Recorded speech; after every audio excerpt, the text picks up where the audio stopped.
What if I told you birds can predict death? These aren't just birds, they're the Doomsday Flocks. Creatures that vanish before disaster strikes. Crows, ravens, geniuses of the animal kingdom.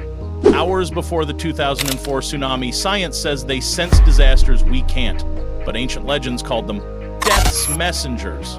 Coincidence? Or something darker?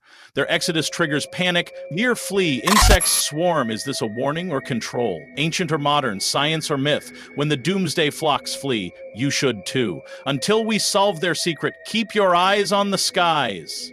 And if the crows vanish, run.